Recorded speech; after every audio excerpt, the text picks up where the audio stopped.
Welcome, everyone. Thank you for joining us today. We're glad you're here. Before we get started, a few announcements. This webinar will be recorded and made available after the event. We encourage you to submit your questions during the presentation using the Q&A rather than the chat. Also, the panelists will keep video off during the presentation to help optimize bandwidth. Without further ado, I'll turn it over to our Executive Director, Dr. Leah Austin. Thank you, Krista. Welcome, everyone, and thank you so much for joining us to learn more about the new 2020 Early Childhood Workforce Index and how you can use it to take action to improve the working conditions for early educators and strengthen our early care and education system as a whole. I'm Leah Austin, Director of the Center for the Study of Child Care Employment here at UC Berkeley. And I'm really pleased to introduce two guest speakers joining us today. Kyra Swenson, an infant and toddler teacher and co-founder of Wisconsin Early Childhood Action Need It, or We Can, and Jen Horwitz, Policy and Research Director at Vermont Let's Grow Kids. I'm also joined by two cscce staff members, Dr. Caitlin McLean, Senior Research Specialist, and Krista Olson, Research and Policy Associate. Caitlin's the lead author on the 2020 Index with tremendous assistance and contributions from Krista. And I want to acknowledge each of them for their incredible work that went into this report and the supporting materials, which you'll hear about today. Our speakers today will address the imperative for change if we are to realize an early care and education system for children from infancy through pre-kindergarten that is equitable and effective for all of America's children, their families, and their educators. The realities of the health and racial pandemics and the impact on the childcare system, especially for the workforce, has given us a new understanding of the harm that's being done to the people, nearly all of whom are women, doing this work in this critical crisis, and really before this, of course. It's also given us an understanding of the sheer scope of just how under-resourced the system is, the consequences of this, and how important it is to have policies that specifically address workers, not only programs or how programs or subsidies are delivered. We have all witnessed during the COVID-19 pandemic how childcare has come to be recognized as essential to families and a functioning economy. Yet, as local, state, and national communities, we have collectively failed to enact policies to sufficiently support the educators themselves. And in spite of their own health concerns and worries, many providers are trying to keep their doors open out of financial necessity. But the combination of higher costs to meet safety protocols, lower revenue from fewer children enrolled, has led to job losses and program closures. Many of those closures and lost jobs, we know, are expected to become permanent. Over the course of the first 8 months of this pandemic, at least 166,000 women lost their jobs in the childcare industry. Many skilled but low-paid childcare workers are out of work, and thousands of spaces for young children have been lost. By October 2020, the industry was only 83% as large as it was in February before the onset of the pandemic here. This is devastating across the sector, but as Caitlin will address, the economic stress and insecurity that too many early educators experience is not borne equally. As a system that relies primarily on a market-based structure, by definition, it disadvantages those with the least means to purchase services. And as services are tied to buying power, the wages of early educators are directly tied to the ability of families to pay. And we see that across different types of settings and job roles in the sector, the wages that are paid to Black women in particular are systematically lower than those of their peers undertaking the very same work as them. This current ECE system is profoundly flawed and needs to be redesigned, not simply built upon. We are entering a moment in which many national leaders, including President Biden, have called for supporting childcare workers directly. This new administration and a similar awakening across states offers us the opportunity to create and properly fund a public system that would intentionally, through specific public policies, assign living wages and supportive working conditions for this essential workforce. And the stakes are high. Our nation's economic recovery depends on strengthening this essential workforce who serve as the linchpin of our early care and education system. So again, thank you all so much for joining us for this really important discussion about the early childhood workforce and the index and the wealth of data we have collected to support your advocacy and reform efforts. And I'll turn it to Dr. Caitlin McLean.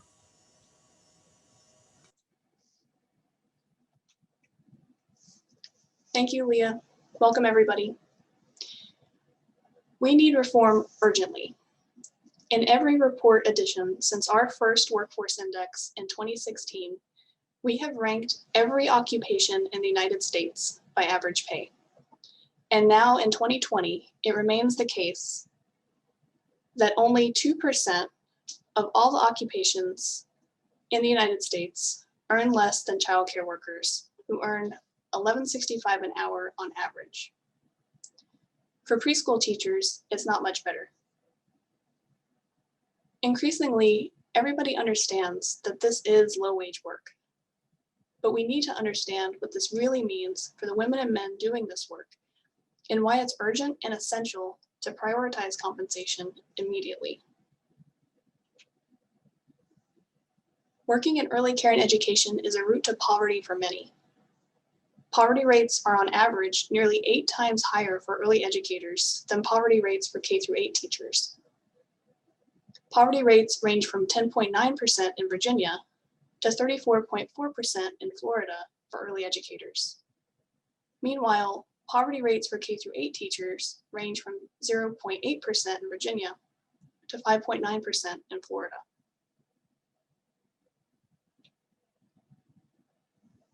Our report shows that in the vast majority of states, childcare worker wages are less than a living wage for a single adult.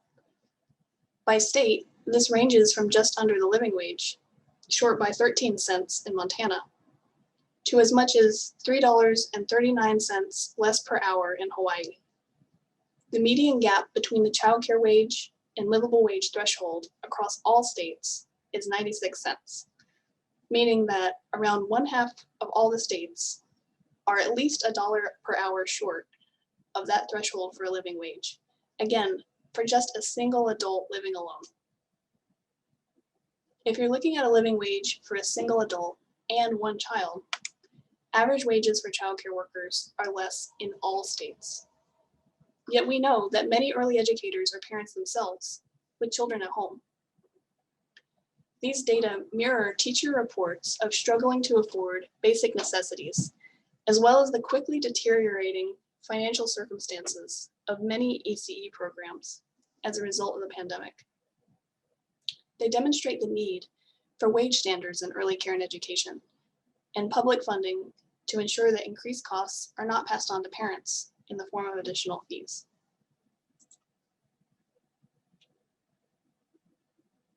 But as difficult as it is for anyone to be an early educator in America, it's even worse for Black and Latina educators who face persistent wage gaps and belong to communities hardest hit by the COVID-19 pandemic. Black early educators are paid on average 78 cents less per hour than their white peers.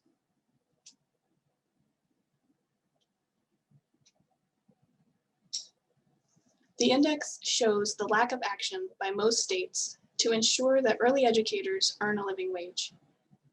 In many states, at least some funds have been allocated for important training and professional development. But this does nothing to fix poverty level wages, which will continue to drive qualified teachers out of the profession unless something is done. While we have seen some bright spots, such as increasing numbers of states requiring that PreK teachers be paid on par with elementary school teachers, and more states working on compensation guidelines for early educators in childcare settings, these states remain the exception.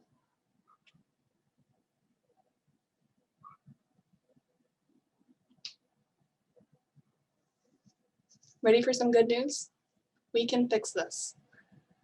Early educators' poor working conditions are not inevitable, but a product of policy choices that have consistently let down the women and men who are doing this essential work. And we can make different policy choices. Our center recently released a blog post and infographic titled, "We Need Major Reform That Prioritizes the Needs of Our Childcare Workforce," outlining the need for fundamental or foundational reform to the early care and education sector. A revamped early care and education system must relieve the financial burden on families and support appropriate levels of compensation for educators. For starters, we need per child funding formulas that account for the true cost of care, including staff compensation and local wage standard requirements for any program that receives public funding. The Early Childhood Workforce Index provides a detailed guide for how to get from point A to point B on necessary supports for the workforce, including equitable preparation, work environments, and compensation. For the rest of this webinar, we'll talk about how you can use the index to take action to advance the needs of educators and reform our early care and education system. We'll show you what types of information are available in the index, how to use our advocacy toolkit to make change in your community, and hear from two stakeholders in the field how they've used the index to take action. And now I'll hand it over to Krista Olson. Thanks, Caitlin. What exactly is the index? The 2020 Early Childhood Workforce Index provides a data-rich look at state-based policies and conditions for the early care and education workforce. For those of you who are already familiar with the index, many of the things you know and love are also included this year. Detailed interactive maps and tables on wages, where each of the states stack up on workforce policies and initiatives, and specific policy recommendations on how to bolster the safety and livelihoods of early educators. This third edition also contains several new analyses and materials. I'll walk through a few highlights. Throughout our report, we've included spotlights on state responses to the COVID-19 pandemic, such as monthly bonus payments to educators in North Carolina and New Mexico.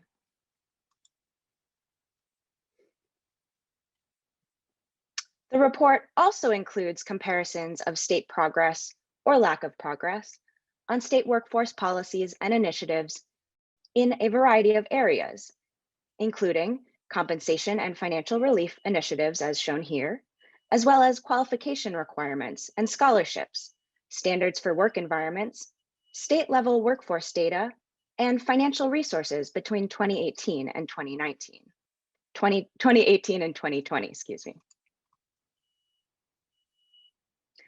This year, we've added new tables at the end of our report with more detailed information on these initiatives in each state.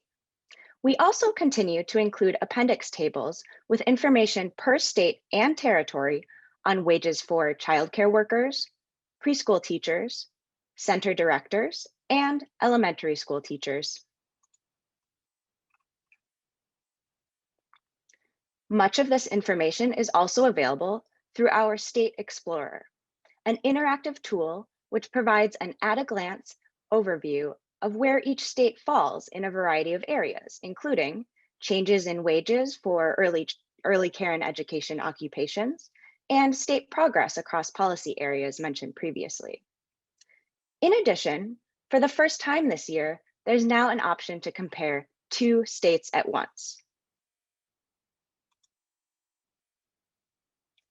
We've included new analyses on living wages and poverty rates among the ECE workforce.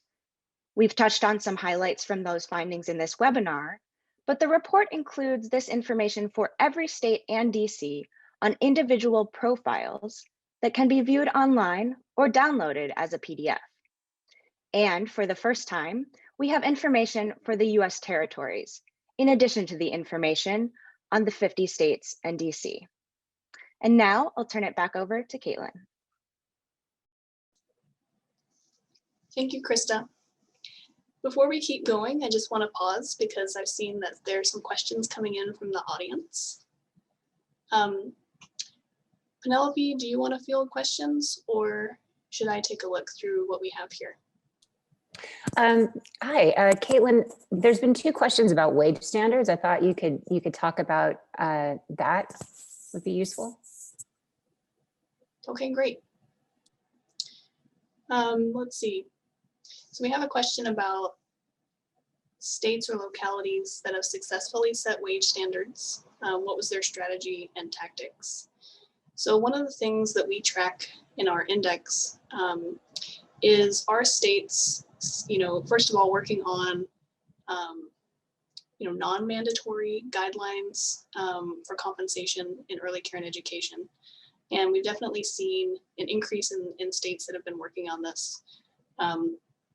So we've seen, for example, in Washington State, folks have been working on those, in North Carolina. And what they're doing is really thinking about, what should early educators be making? We know that currently most early educators are not making a living wage. So what should it look like? And our report talks about how anybody working with young children should be making at least a living wage. And that can vary by state. But what we should be aiming for is that, early educators, particularly lead teachers, should be making similarly to what, elementary school teachers make. That, early care and education is just as important as education for older children. And so we should be both preparing early educators to a similar level of qualification and standard, but we should also be compensating them accordingly. And so, many states are looking into what that would look like in their own communities, and then thinking about, how do we make that happen with public investment? And so, especially for childcare settings, I think most states are still in the development stage. But if we look at, pre-kindergarten programs, for example, we've seen an increase in the number of states who are actually not just defining what wage levels should be, but also implementing that in their programs, requiring that pre-K teachers be paid in line with elementary school teachers.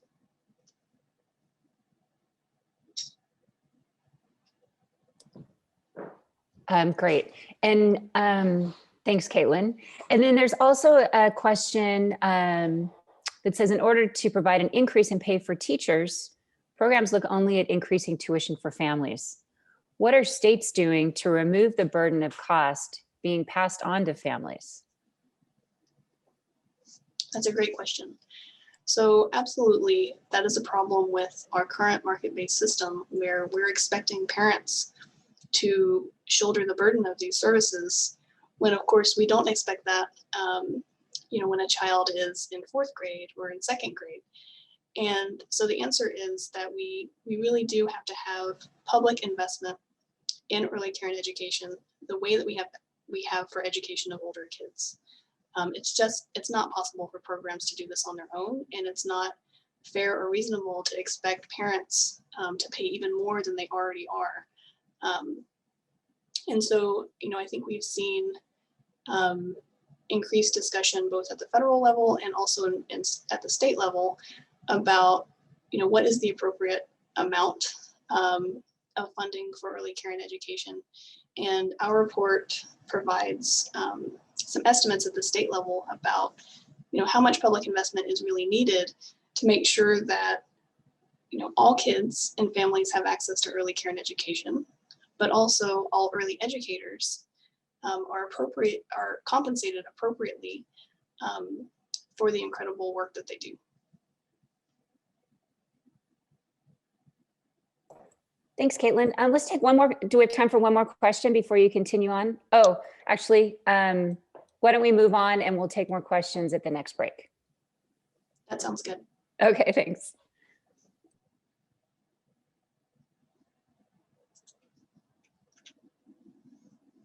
All right.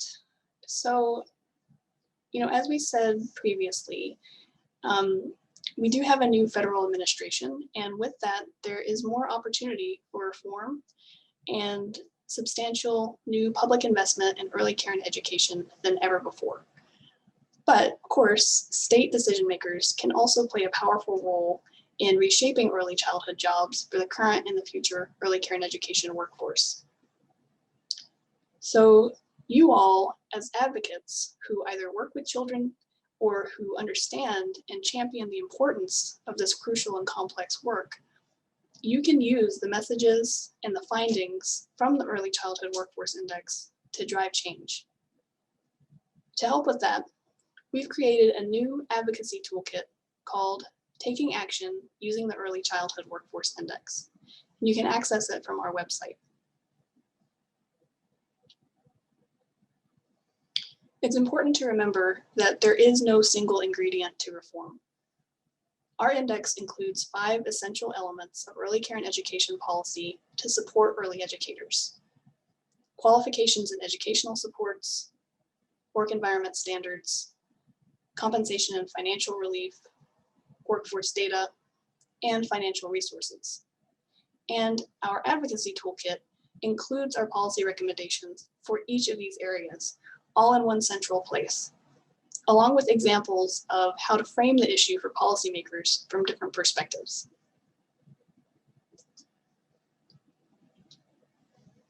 So here's just a quick example from the advocacy toolkit for financial resources specifically. You can see that we have sample language for teacher advocates, for other policy advocates, and language for immediate ongoing response to the COVID-19 pandemic.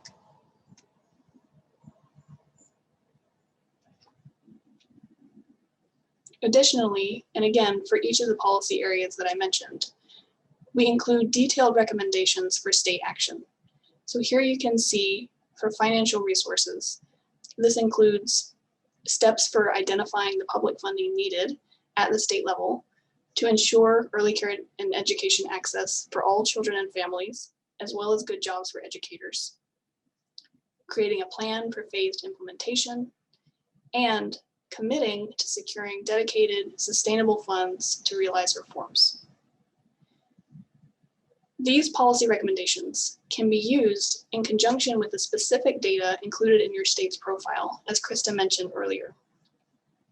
We know that every state is different, so we've provided a foundation to support your advocacy, but you are the experts on your state. So take a look at where your state falls in making progress on compensation, workforce data, financial resources, and other areas on your state profile. And then together with others in your community, decide where you need to focus your efforts, your immediate and your long-term energy. And we hope that you will use our advocacy toolkit as a launching pad for your efforts.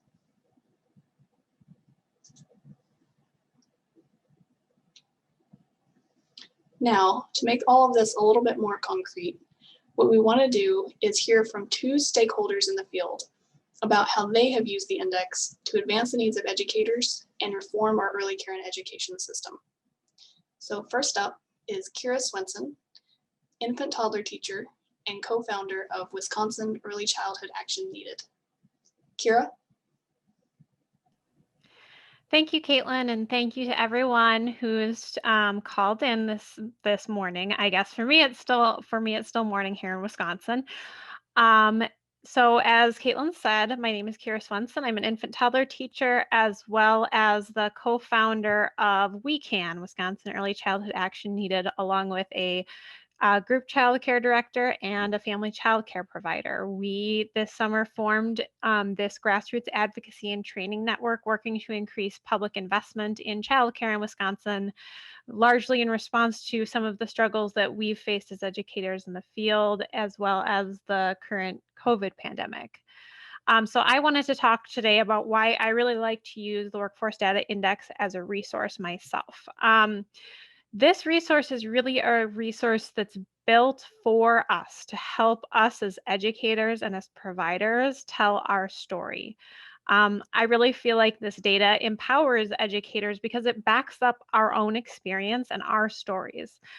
What we as educators and providers can take away from this is that this isn't just our experience. This isn't just our locality's experience. This isn't just our state's experience. This is field-wide. This is industry-wide. And it's really why we need systematic change, because it's not just one place that's experiencing this or one program. The Workforce Data Index is really crucial in highlighting some of the challenges faced by our workforce in particular, and these challenges are often ignored or invisible to policymakers and the public in general. And we've found in our advocacy work there's a lot of education that needs to go along with advocacy work when it comes to early childhood, and we can do that with this data. Now, we've more and more as the childcare system has come into the public eye, especially during COVID, we do have access to other resources from other major national advocacy organizations, such as the Fund for 5 Years, Childcare Aware of America, and they have some similar research. Childcare Aware of America also, does a similar like state-by-state breakdown. However, the focus of their research is often from the outside in. They focus on issues of access and affordability and quality, what I like to call the big three, because those are the things that dominate when they talk about, when the public or policymakers tend to talk about early childhood. It really glosses over workforce issues that the data index focuses on, like the poverty level wages that are received by providers, the lack of economic security in the profession, and the major disparity between the wages of K-12 teachers and the wages of 0 to 5 teachers. These are really at the heart of our field's challenges, but they're not reflected widely in public discourse. And if you work in the field, you know that real sustainable change can only happen if we make meaningful changes to our workforce. What we as educators and advocates for early childhood need to do is we need to bring workforce issues forward and make them central to the improvement discussion. This data allows that to do this. This data allows us to do that. We are able to educate policymakers, parents, the public, businesses in our community, how workforce issues can connect to those big three issues: the access, affordability, and quality. For example, you hear people wanting to talk about quality. We all want high quality childcare. Well, high quality can only happen if we have a highly skilled workforce, a workforce that is degreed, that is professional. But professional degrees require professional salaries and benefits, and we're never going to keep a highly skilled workforce without those things. In Wisconsin, we talk a lot about childcare deserts, especially in rural areas. But in order to increase access and decrease childcare deserts, we have to have a large and robust workforce, and that workforce has to be able to make a living. We're not going to be able to keep people in the field if they can't make a living on their wages. And then the big one, affordability, because I've seen several questions already in the Q&A about how do we make care affordable to parents? We want parents to still be able to afford it. And as a parent myself, I've paid for 2 children to go through childcare. It is expensive. But the thing is, wages are still the majority of center budgets. So until we can do something to supplement those wages, we literally cannot make care affordable for parents. So that is some of the important things that I think the data index brings forward. Personally, how I use the index and how I encourage other provider advocates to use the index is to bolster your story with data. Now, store your own personal story as someone who works in the field is probably the most important tool you have as an advocate. Or if you're a parent and you struggle to find care, again, that personal story is really important. I like to intersperse my story with data and show that my story represents others. It's not just me. Again, it's a broader experience. For example, so if I were to tell my story using the data that came out that is in this index, I would say, if I'm talking to a legislator, I would say I'm one of the nearly 17,000 early childhood educators in Wisconsin who cares for the over 300,000 children in out-of-home care. I'm a degreed professional like many in my field, but we as a field make on average $20 less per hour than my K-12 colleagues. So those big numbers can really show magnitude, because you can say, well, early childhood teachers make less than school age teachers, but by saying $20 an hour and 300,000 children, those big numbers help to tell that story to someone who doesn't have much experience. And Unfortunately, in many areas, most of our policymakers are older white men. They probably didn't have this struggle, so we have to put it in perspective for them. The other thing that the report really helps with is the ask. The ask should come at the end of any story. What do you want the person you're speaking to do about the problem? So this report also helps with that because they have concrete policy recommendations. And so I can say to a lawmaker, to improve childcare in Wisconsin, the cscce recommends establishing living wages as a baseline. Can you support these efforts?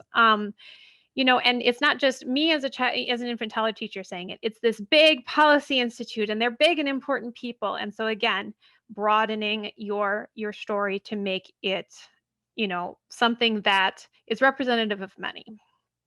So finally, I think the biggest thing that I want, especially providers who are listening to this call, to take away is that right from the beginning, the report notes that a lack of teacher voices in amending the poor standards and working conditions in our field. The Workforce Data Index gives us a tool to amend that. We need teacher voices to advocate for better conditions. We need provider voices in the discussion because we can write our own destiny when it comes to reform. So thank you very much. And if there are any questions, I'd be happy to answer. Thank you, Kyra. Penelope, are there any immediate questions that we should turn to before we move to our next speaker? I think we should just move on at this point to Jen. All right.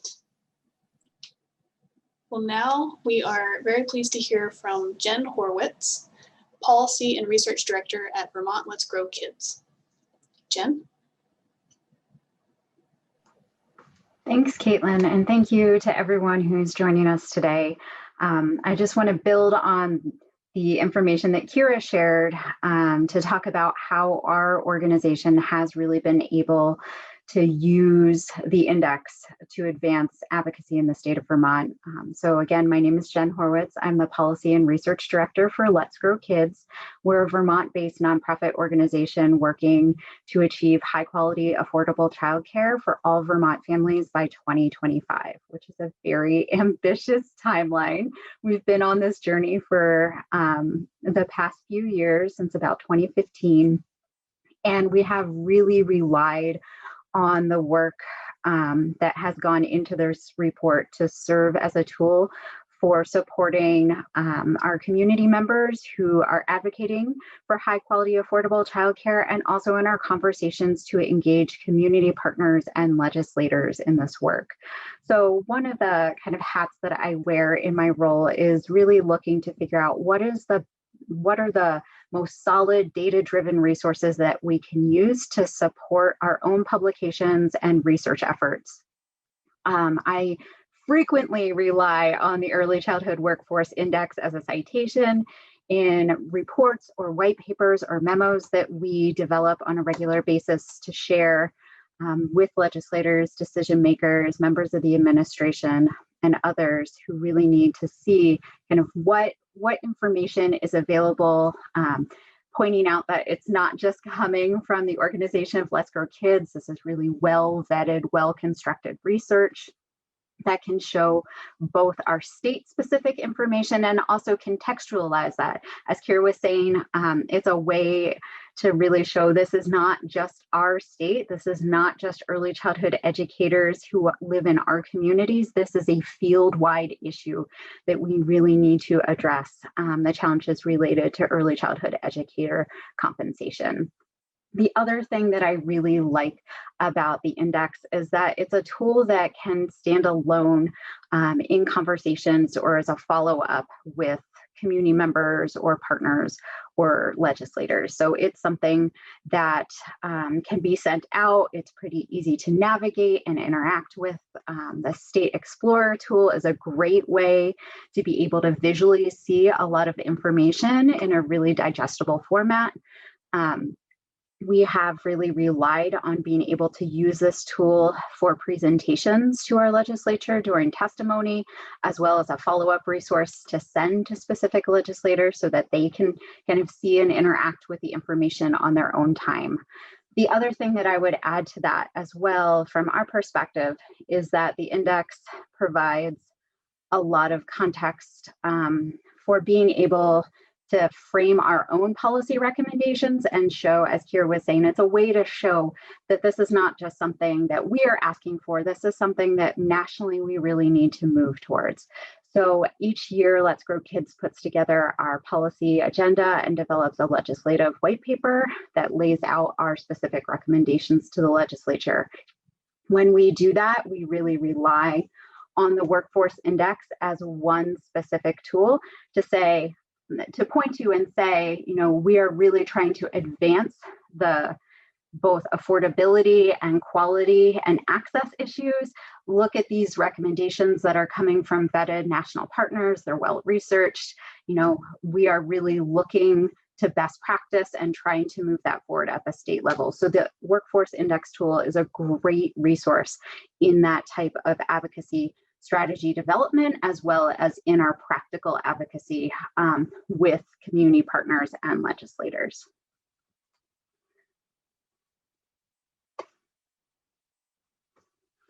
So I'm not sure if there are any specific questions. Otherwise, I will turn it back to Caitlin. Thank you so much, Jen. So at this point, we'll pause for questions. So if you have any specific questions for Jen or Kyra, please feel free to add those. Otherwise, we can also turn to you know, other questions that have already come up during the session. Hey, Caitlin, there is a question that I think would be great for Jen, and it's about parent sort of community advocacy. And the question, Jen, is there a way that parents or communities can support the workforce in non-monetary ways? Are there services or access that are consistently needed? And what are other things we should consider when cash is not available? And so, of course, my mind went right to policy support, but if there's anything that you could think of along that line, that would be useful too. Well, that's a great question. I think that, and maybe Kyra can also chime in on this as well, but I think that advocacy component is so important. In Vermont, we are really pushing this particular year to secure funding to be able to expand resources for early childhood educators so that it is more affordable to obtain advanced degrees and credentials such as an associate's degree or even bachelor's degree through scholarships. And so being able to have parents and community members lend their perspectives and support for that is really important, to be able to show that it's not that early childhood educators are being supported by the broader community. In our state, we have also been able to engage members of the business community and families to lend their voices to those requests. And that just amplifies the message and helps legislators to really be able to understand that this is an issue that is impacting the broader community. So anytime that families or community members can really add their voices to these calls for increased early childhood educator compensation or stronger holistic supports for the system, it's really, really impactful and important. Thank you, Jen. We also have a question for Kyra. Kyra, do you have any recommendations about how to respond to lawmakers that believe early educators need very little training and therefore don't need higher wages like those in K-12 to be high quality providers? Oh, that's an excellent question. So there is a dearth of research that better training in regards to child development and higher degrees increases quality. So that's one thing you can point out. The other thing that I like to point to, there's a big need to understand that care is education and education is care when it comes to children under 8, because if you're talking brain development, brain development, early childhood goes all the way to age 8, which is all the way up to 2nd grade. And we tend to forget that age of 5 to 8 is still early childhood. So you have kindergarten teachers, 1st and 2nd grade teachers who are being paid professional salaries, who are still caring for early childhood children.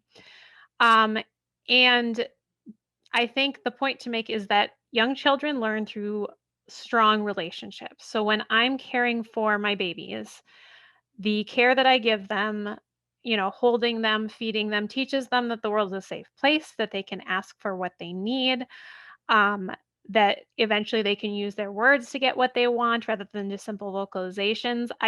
We teach them self-regulation. We teach them social skills.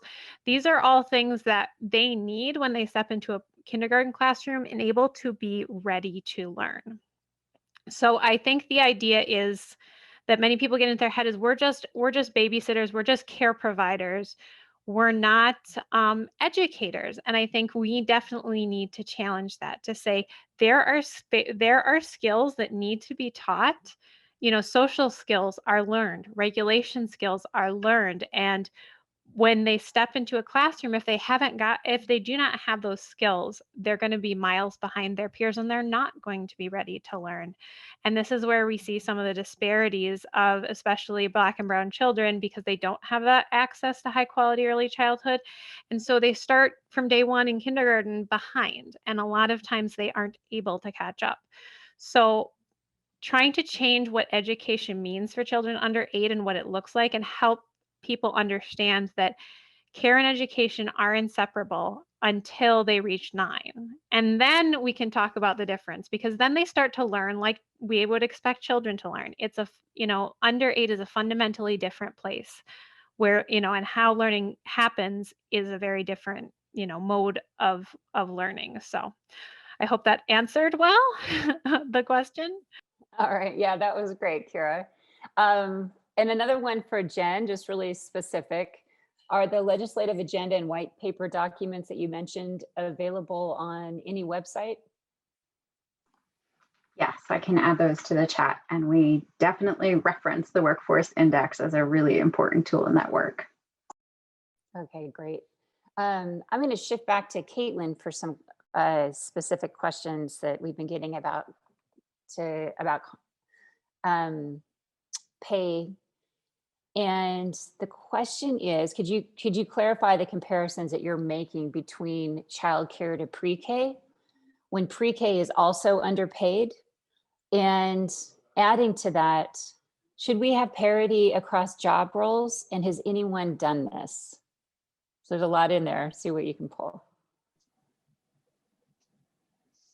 Those are all great questions. Thank you.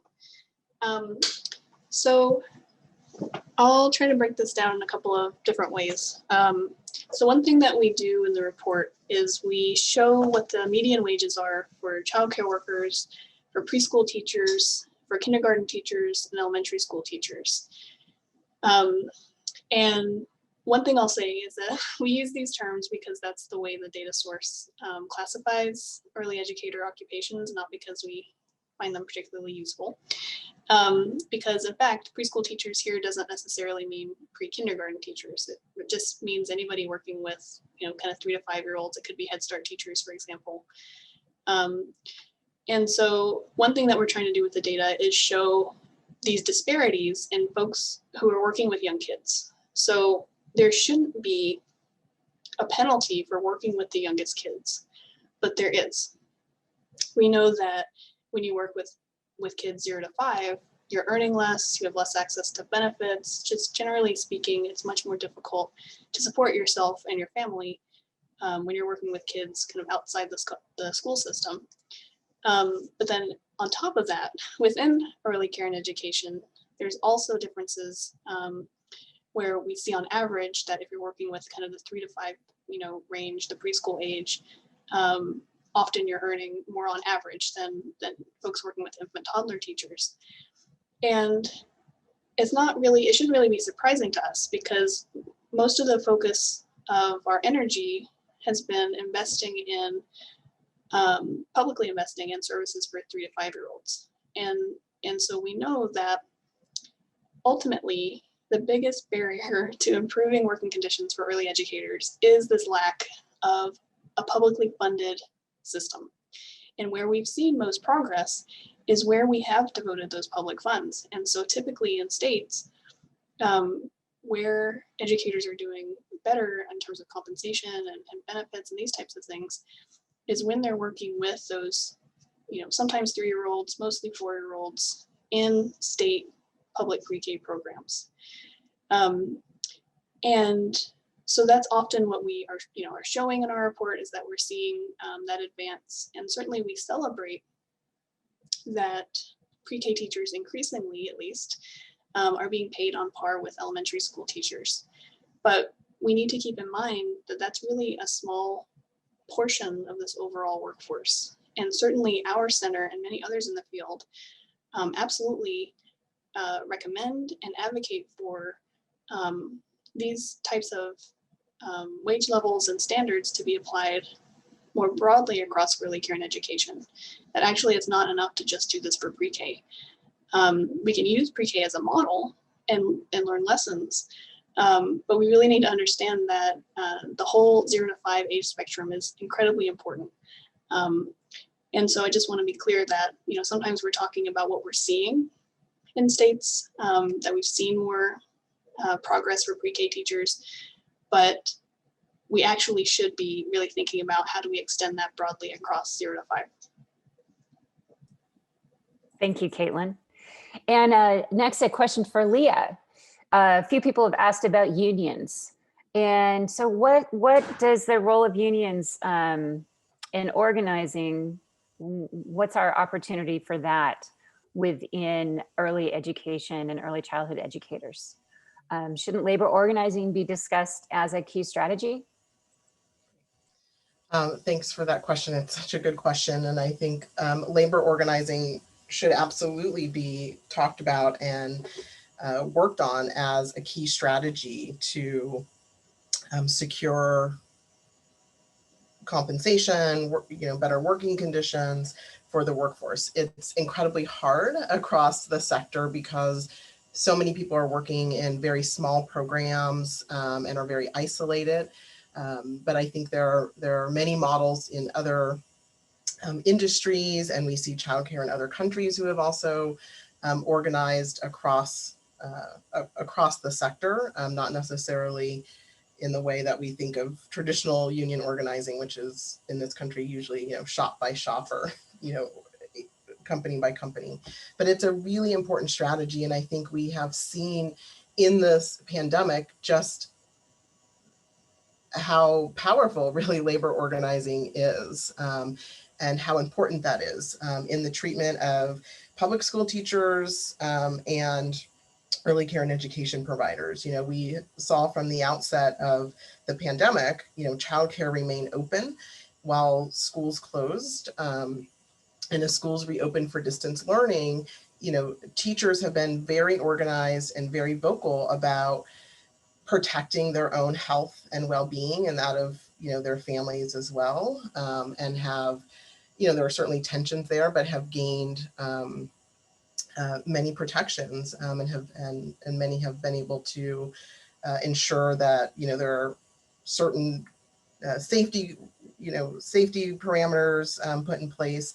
And that has just not happened with the early care and education workforce. People are still working without the PPE and cleaning supplies and things like that they need. And so it's no accident that the K-12 workforce